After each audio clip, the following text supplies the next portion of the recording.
அஸ்ஸலாமு அலைக்கும் வரஹ்மத்துல்லாஹி வபரகாத்து. முஸ்லிம் கித்தாபில் 5271வது செய்தி. அல்லாஹும் மஹதீனி வ சத்திதினி. இந்த துவாவை பெரும்பாலான சகோதரர்கள் அறிந்திருக்க மாட்டீங்கன்னு நான் நினைக்கிறேன். சில சகோதரர்கள் அறிஞ்சிருக்கலாம் அல்ஹம்துலில்லாஹ். இந்த துவாவை பற்றியும் இந்த துவாவினுடைய அர்த்தங்கள் பற்றியும் இந்த துவாவை சொல்லும்போது என்ன நாம் நினச்சி சிந்தனை வச்சு சொல்லணும் அப்படின்றத பற்றியும் தான் சுருக்கமாக இந்த வீடியோவில் நம்ம பார்க்க இருக்கிறோம். அல்லாஹும் மஹதீனி வ சத்திதினி. இந்த துவாவை ரசூல் ஸல்லல்லாஹு அலைஹி வஸல்லம் ஒரு மனிதருக்கு கற்றுக் கொடுக்குறாங்க.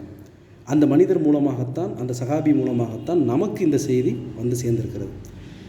யாருக்கு கற்றுக் கொடுக்குறாங்க அப்படின்னா, தன்னுடைய மருமகனார், அல்லாஹுடைய தூதரின் மருமகனாரான ஃபாத்திமா ரதியல்லாஹ் அவருடைய கணவரான அலி ரதியல்லாஹ் அவங்களுக்கு தான் இந்த துவாவை ரசூல் ஸல்லல்லாஹு அலைஹி வஸல்லம் சொல்லிக் கொடுக்குறாங்க.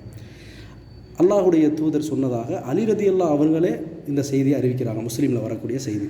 அலி ரதியல்லாஹ் அவங்க சொல்கிறாங்க, அல்லாஹுடைய தூதர் என்னிடம் சொன்னார்கள், அல்லாஹும் மஹதீனி வ சத்திதினி, இந்த துவாவை நீ கேளு அப்படின்னு ரசூல் ஸல்லல்லாஹு அலைஹி வஸல்லம் எனக்கு சொல்லி கொடுத்தாங்க. அல்லாஹும் மஹதீனி, இறைவா எனக்கு நல்வழி நடப்பதற்கு உதவி செய்.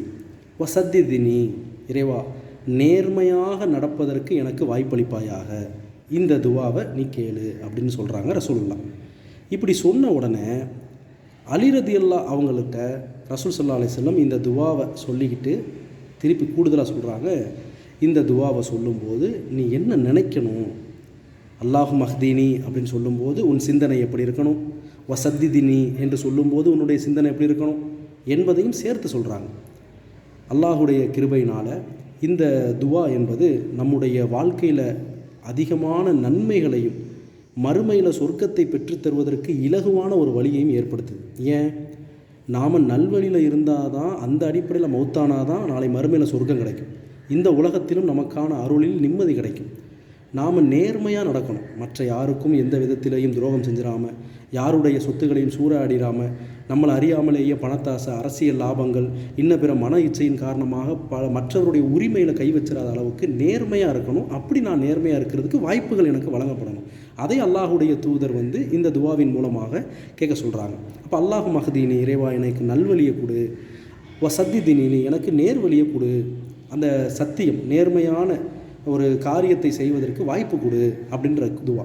இப்போ விஷயம் என்னென்னா, இந்த துவாவை சொல்லும்போது நீ என்ன நினைத்து கொள்ள வேண்டும் அப்படின்றதையும் அலி ரலியல்லாஹு மூலமாக நமக்கு அல்லாஹ்வுடைய இதை சொல்கிறாங்க. நாமும் என்ன செய்யணும்னா, இந்த துவாவை நாம் ஓதும்போது இந்த சிந்தனையோடு தான் ஓதணும். என்ன சிந்தனை?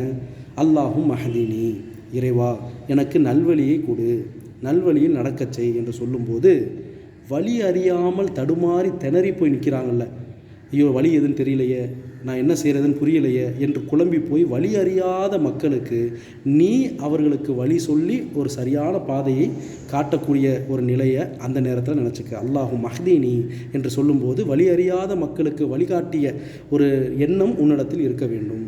வ சத்திதினி, நேர்மையை செய்வதற்கு வாய்ப்பளிப்பாயாக என்று சொல்லும்போது என்ன நினைக்க வேண்டும் என்றால், ஒரு வளைந்த அம்பை நேராக்கக்கூடிய அந்த விஷயத்தை நீ மைண்டில் நினச்சிக்க, சிந்தனையில் கொண்டு வந்துக்க அப்படின்ற மாதிரி அல்லாஹுடைய தூதர் நபிகள் நாயகம் ஸல்லல்லாஹு அலைஹி வஸல்லம் நம்ம அனைவருக்கும் சொல்கிறாங்க அலி ரலியல்லாஹு அவங்க மூலமாக. அப்போ இதிலேருந்து என்ன தெரியுது? நாம் நல்வழியோடு பயணிப்பதற்கும் நேர்மையான விஷயத்தை செய்ய அல்லாஹ் நமக்கு வாய்ப்பு தருவதற்கும் இந்த துவா பெரிதும் உதவியாக இருக்கும்.